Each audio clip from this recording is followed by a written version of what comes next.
When it comes to high quality electronic training aids for dogs, we at the Association of Responsible Dog Owners are objective and pragmatic and realistic enough to appreciate how these tools, when taught to the dog as part of a holistic training program under supervised tuition, can enhance not just the safety and experiences of the dog, but of other animals that the dog comes into contact with, in particular vulnerable animals, in particular livestock. We accept that it is our responsibility to train our dogs how we and society expects them to respond in and around other animals, in and around livestock, in response to the presence of livestock. Now, all too often, we are met with human canine analogies in order to try and sway a public opinion, in order to try and grasp the emotion of the public, in order to get the public to follow our particular narrative. And this is a narrative that is pushed by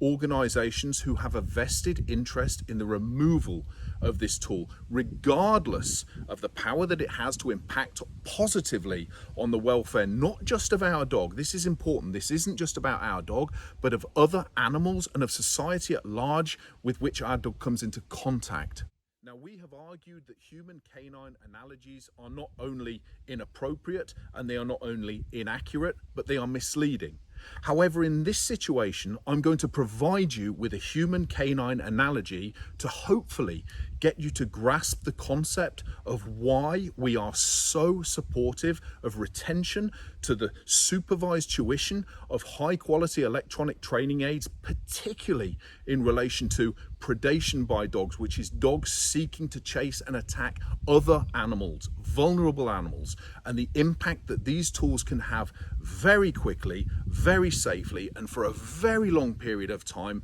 for both species. So here's the analogy. So let's take the analogy of teaching a human child 3 to 4 years old about road safety and about the importance of maintaining a respect for traffic and staying on a pavement, particularly on busy roads.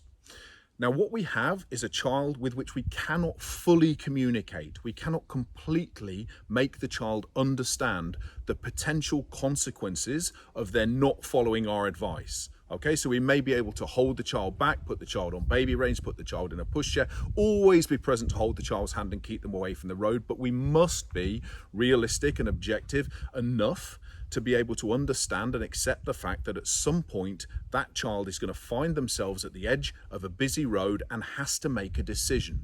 Now, that decision can only be made on consequence. So let's give an example. Let's say that a child breaks free from their parent or comes out of a property when the parent doesn't know and they move towards the roadside. As they move towards the roadside, knowing that the child is about to step into the road, a motorist blasts their horn. Okay, and the horn blares and the child squeals and startles and stumbles back onto the pavement and stands up and bursts into tears, and the parent comes out and the parent consoles the child, and the child is now really scared momentarily,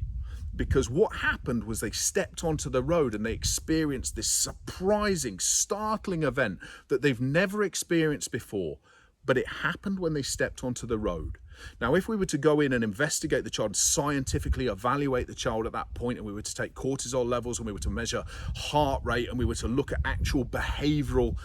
aspects of the child and what we could decipher from that, what we could infer from that, we could say, if we were to put the child alongside a child that was in pain, there isn't a great deal of difference. In fact, this could even be more pronounced than a child that was in pain.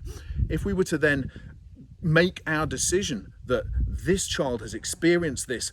irrespective of context, so it doesn't matter about the fact that the child was just about to step into the road and potentially be killed or potentially cause a road traffic accident which risks the life and safety of other people, but all we focus on is the child, then it is very easy to exaggerate and promote what we see to make it look like it was a very negative event because of the way that it impacted on the child. But the reality is, thereafter, should the child approach the edge of a roadside, is the child more likely to think twice about stepping into the road as a result of that highly startling event that caused the child to respond in a very similar way as though the child had experienced something highly unpleasant? Now, I'm not going to put words into your mouth. I'm just going to ask you to consider that. I'm going to ask you to consider something else. Let's say that we ban car horns. We ban the ability, we criminalize the ability of motorists to warn the child that their action of stepping into the road is potentially lethal. That becomes wrong. Instead, we rely upon punishing the parents, heavily punishing the parents, increasing the punishment on the parents for allowing the child to go out in the first place or to be without the child. And we also rely upon signs. We want to increase the amount of signs that put up. We want to make the signs that we put up more impactful to the child,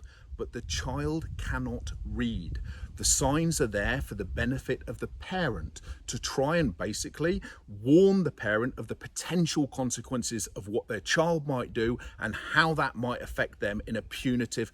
punishment sense, if you like. Now, this is exactly the same as is being looked at for dogs and their approach to wildlife, their approach to livestock, their approach to attacking other vulnerable animals. The car horn, the high quality electronic training collar under qualified supervision, is to be removed, is to be considered bad, is to be considered punitive, abusive, cruel, barbaric, simply for the fact that it causes the dog to startle at the moment that it decides that it's going to carry out the behavior that basically is representative of a very high risk, not just to the life of itself, but to the life of other animals and the livelihoods of those who are responsible for those animals. Instead, we are saying, increase the punishment on the people who own the dog and put up more signs to warn the people who own the dog about the likelihood of increased punishment.